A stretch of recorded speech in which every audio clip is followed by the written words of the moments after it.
Hey peeps, welcome back to the channel. Today's video, I'm gonna go through some of the things that I have in my baby's nursery here that just makes sense. I was one of those people who spent hours, days, months, all the way up until the baby's arrival, trying to figure out what the best items were to put in his room.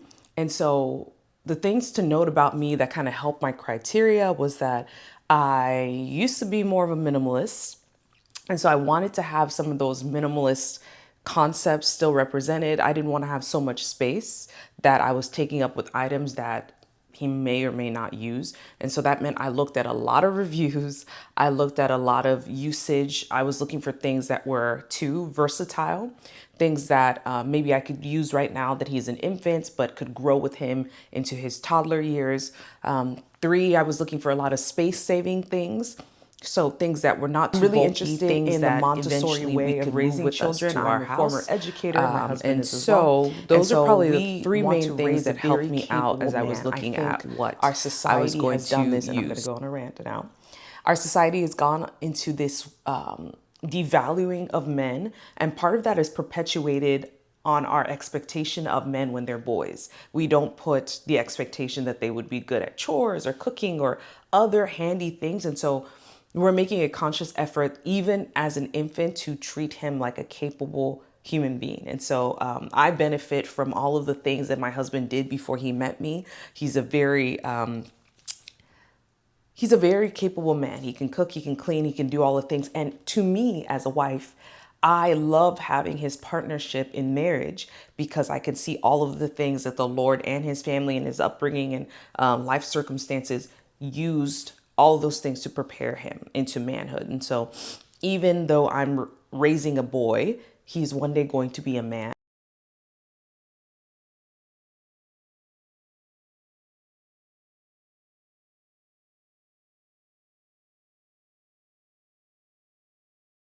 And so I want to be very conscious. I just want to make sure that all of my children, future men and women, will get all the training that they need while they're in my house. This little corner is what we are using as his little like Montessori exploration corners. A lot of what Montessori says is that you want to put things at eye level with the child. And so we are here. He has a little bit of a mat that is here. And so he can lay down and he can play. So we have this little, I want to say it's a 50 by 50 little play mat. I love it. It's quilted and it's very soft. It's washable. So I have machine washed it. It is a kick and play gym. It has a lot of things going on. First, this little arc here is so awesome. My baby loves it. And it has all these dangling toys, little crinkly paper, things that they can bat at. Funny thing is that you get to see the development of your baby over time. When we first introduced this to him, he must have been maybe like 2 months old or something. He was not at all interested in any of these dangling toys. And then one day he looked up and was like, oh, these are here. I should play with them. Especially loves the crinkly paper and the little ball here that has a jingle. But let me kind of move this out of the way so you can see it. Move that there. There's a piano, and the piano comes with different styles. Monkey. Toucan. Frog. Elephant. Lion. So it has all the different sounds of the animals, but it also has a section here that's just a regular piano.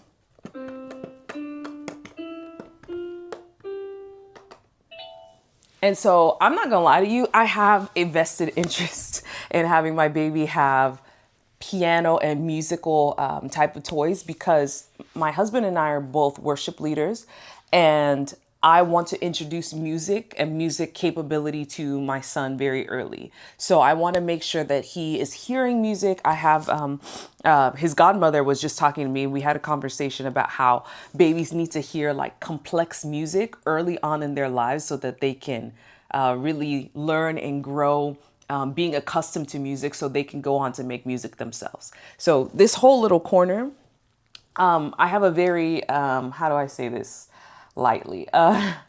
not a Velcro baby, but this baby, he loves his parents. So he always wants to be held. He wants to be next to us. And just now he's turning 5 months in a few days. But just now is he being like, oh, I can play in this gym without like anyone having to be with me. But I like this little corner because sometimes I will lay down on it with him. And especially when we're reading. Here's another one that I love. Randomly found it online. It says, singing with Jesus is fun. See that? This book, Singing with Jesus is fun. And it has 8 Christian children's songs. Some of them you will know, like, my God is so big, so strong and so mighty. There is another one, I think, Away in the Manger, which we all know. Then there's some other songs on here that I'm like, I've never heard about this song before. And I'm pretty sure it's an original. They're really catchy. And yeah, and they have like the picture. This is the one we literally read this song and read the story and sing this song every morning. I use it almost like a gateway into prayer. We thank God for all of the wonderful, once again, animals that he's made. We thank God for his son, Jesus, and then we pray for every member of our immediate family.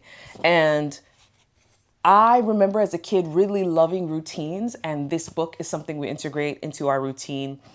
I think is going to build a practice of like thanking the Lord, of singing and worshiping, so that when he's older and we're reading the Bible together, it's not like a foreign concept. Not only is this book like nice songs, it's like real singers and they have really great voices. And I was telling my husband, let me play one. Only a boy named David, only a little boy. Only a boy named David. Do you hear that harmony? Only a boy named David. Only a boy named David. Okay, that's enough. But this song is introducing harmony to my son. When I was growing up, I didn't realize that most people didn't know how to harmonize. I thought that everyone harmonized because my mom was a choir director growing up. And so I just thought, okay, everybody knows how to harmonize. And I didn't realize it's a skill that you either have to be exposed to or taught if it's later on in your years. I'd rather just expose him early. This is definitely a book that can grow with him. So I love that. Not too far from my baby's corner down here is my corner up here. This is my little nursing station. My husband moved this from our living room into this room because we noticed when we were having guests, it was getting a little awkward when I was like trying to breastfeed in the living room with our guests there. Obviously, I have like a little cover up. I have one of these capes you just put your head under and you wear it. This is a corner that after the baby has played, I pick him up and I nurse him and I can rock him and I love it. Another thing, I just grabbed it from the bed. This is our wipeable changing mat for diaper changes. I knew specifically that I didn't want a bulky changing table.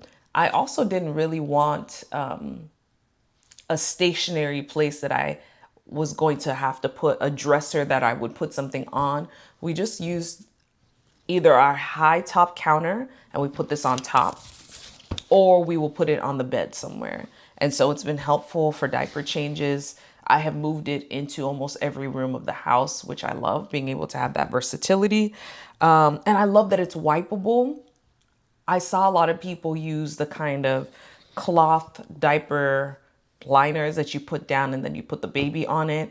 The problem with that is that it's just additional laundry that I don't want to have to deal with. So that is something that I just kind of was like, no, I don't want to compromise. This is pricey. I'm not gonna lie to you. This one in particular, it's not the Key Guru. This is the, it's the Skip Hop. Yeah, it's a Skip Hop one. And I just wanted a more minimalist looking one. Another thing I'm super grateful for is this nursing pillow. This one is from Mom Cozy. And Mom Cozy is so brilliant for this design. First of all, it has a little strap that you can strap behind you. And then it has this part here. This part here I think is really crucial. Most of the pillows come like this without this, but this is really helpful because there will be times where I'm feeding the baby and I can see that the baby just wants to like hang out and chill. I am 5'2" and I didn't want a crib that was like so low that I couldn't pick up my son. So if you can see, I can reach here. It's adjustable, so the crib will go from here to lower. Like I said, I want to use the Montessori principle, so I want to be able to actually convert this crib into a toddler bed when we get there. We'll see if we want to do this toddler bed or if we want to do a floor bed altogether. In my mind, we already have this, so I'd rather convert it into a toddler bed. This is kind of a makeshift corner just for toys. Mind you, he's 4 months old and he's not really playing with toys just yet, but I have a few. He has been interested in these little stacking rings. They're not wooden. I know they're not wooden because he's like in the stage where he's kind of just tossing them around, and I don't want him to bonk himself in the head with a piece of wood just yet. But there is this little Montessori locking ring thing. This is kind of cool. He does like this. And it's so simple. It's so simple, but it can grow with your child because first they're using it for dexterity of their hands. And, you know, when he first started discovering, oh, wait, I can use my hands. This was really cool for that. But the way it is that it can actually roll and he has to like reach for it. So that's pretty cool. We have these little toys. This is like a rattle. These are just socks that you put on your hands and on your feet. Looking at Montessori things, so we had to come all the way down to the level of the child. So this is a cute little bookshelf that once again can grow with him. He can come and find his own books, but for right now, these are the books that we have. One thing that we did when we had our baby showers, that we asked people to bring books signed instead of having them bring cards. We figured that baby books are about the same price as a card, so might as well just help build his library. Did that work exactly that way? Not so much, but we have a nice stack of beginner books that he has. This is not quite age appropriate, I guess. It's a little early on, but my nieces have this and I love this. This is a talking ABC poster, and it has, once again, I'm trying to infiltrate that music stuff. We have a keyboard here. We have the different letters and items that go along with those letters. So once again, this is ready for him. I can start doing it now, knowing that he might not fully grasp all that I'm showing him, but I'm trying to do that like early education exposure. Thanks for stopping by my channel. Since you're already here, you might as well watch some more videos. I have videos on minimalism, faith, finances, sustainability, all sorts of things. So check out any of these videos around here. Take care. Happy watching.